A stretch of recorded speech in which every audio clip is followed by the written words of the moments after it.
If you find my video useful, please subscribe. Thank you. All right, in today's video, I'm going to show you how to change out the starter or get to the starter on a 1996 Polaris Sport 400L. This originally was black, purple, yellow. The original owner repainted it blue. So this is a 400 Sport. All right. To make this job a lot easier, chalk your back wheels and just stand up the quad. Get a buddy if you need to, but honestly, once you stand her up, it's so much easier to get to everything on the bottom of this thing. And it'll make your life easier for getting that starter out the bottom as well. Get her stood up.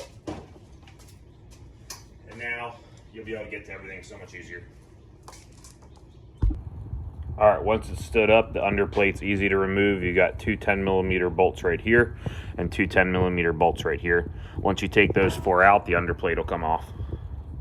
All right, your underplate's off. Now, this is your starter right here. This design is awful. This entire piece plus this piece here is a starter. So there's bolts from the inside of the pool case that you need to take out, but let's take all these out first. So first, let's take off our nut that holds the positive terminal on, and then there's a mounting bolt here and a mounting bolt that's really hard to see up here that you'll need to take off. And once you get those off, then the starter is free from the back side. All right, so we took the positive cable off. Now let's get that back mounting bolt that was a little bit harder to see. Again, everything's pretty much 10mm. All right, that's broke loose. Let's go ahead and get this one broke loose. All right, now that they're broke loose, let's go ahead and get them untightened. All right, positive terminal is off and those two mounting bolts are off. So now we need to get the bolts from the inside. So let's come over here and I'll show you how to get this case out of the way, okay?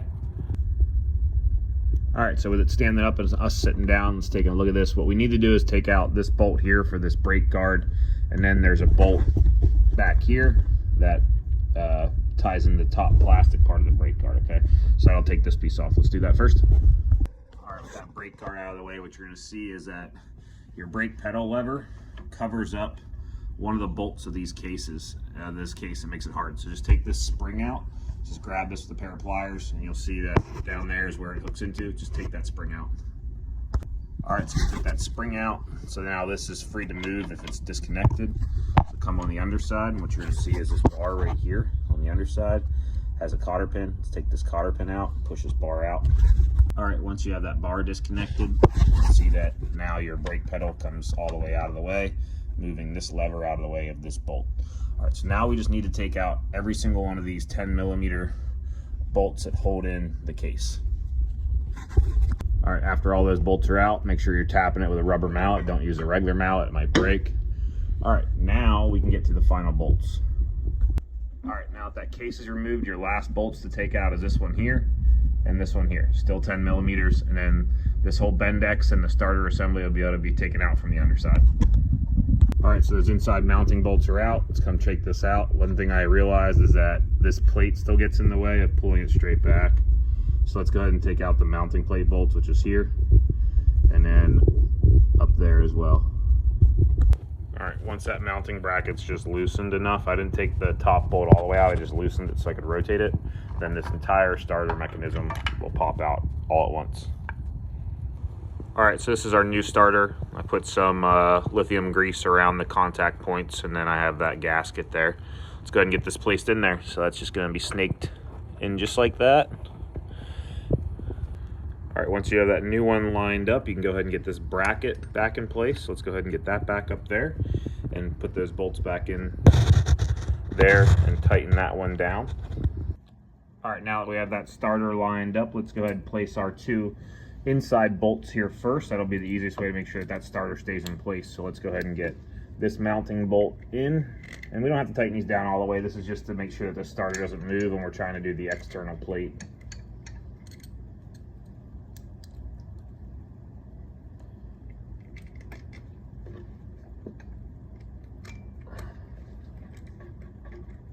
And this will hold that in place for us when we're trying to work on everything else, all right?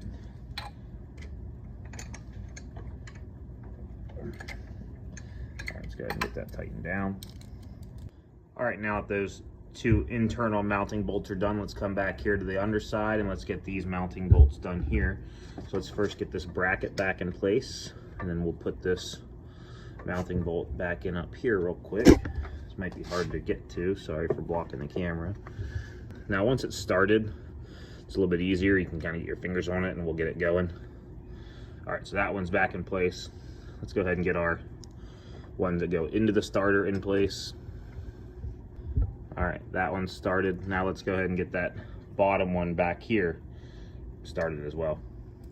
All right, once you have all 4 of these bolts mounted back on to your starter here, that'll give you your ground connection. Let's go back and tighten those internal bolts. All right, I've now fully tightened that internal lower mounting bolt and that upper internal mounting bolt. Now let's go ahead and put our case back on.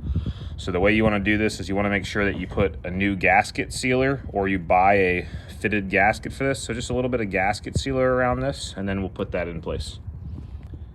Now that that's back in place, let's just get all of our bolts for that case cover back in place.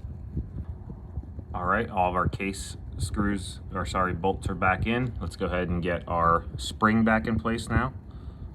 I'll show you this part. All right, let's get this spring back in place. So we're just gonna hook it into here first. Okay, and then get it lined up. And the fact that all the pressure is off of here should make this very easy. Get this back into place. Okay, once that's back into place, you're gonna hold that spring in place while you hold this arm. So once that's in place, then you have to get this bar line back up that we took out. So let's go ahead and get this piece ready now. All right, we have that through there with our cotter pin. So now our brake lever has spring action again. All right, let's get our brake cover on place. All right, that entire bracket is now tight with this bolt tightened and this bolt down here tightened. And let's go ahead and put our underguard back on. All right, last thing to finish the job is let's get our underguard tightened back down.